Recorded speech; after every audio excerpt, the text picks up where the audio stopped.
Bueno, yo les diría a todos que concretaran. Azterketa zorrotzagoa eta serioagoa egin ahal izateko gehiago zehazteko eskatuko liekeela dio Mari Carmen Gallastegik ekonomian katedradunak. Más fino acerca de lo que realmente nos estamos jugando.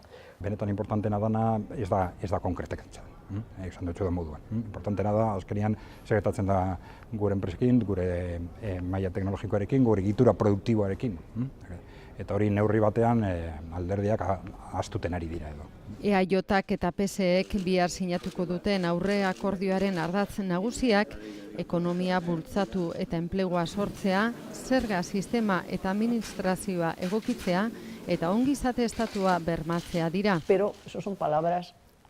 Oso orokorra dela hori dio Gallastegik denak ados jartzeko modukoa, baina arriskua detailetan dagoela uste du. ¿Cómo conseguimos eso? Adrian Zelaya Ekaizenterreko presidenteak ostera, itun horri garrantzi handiegia ematen ari zaiola uste du. Ari zaio.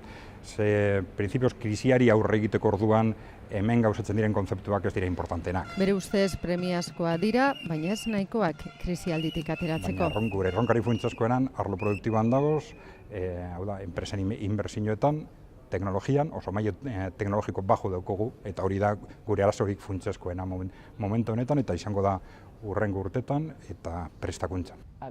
Gallastegik zur ibiltzeko momentua dela dio, baina ongizatearen estatua eta produzio sistema babestu eta iruzurraren aurka egin behar dela.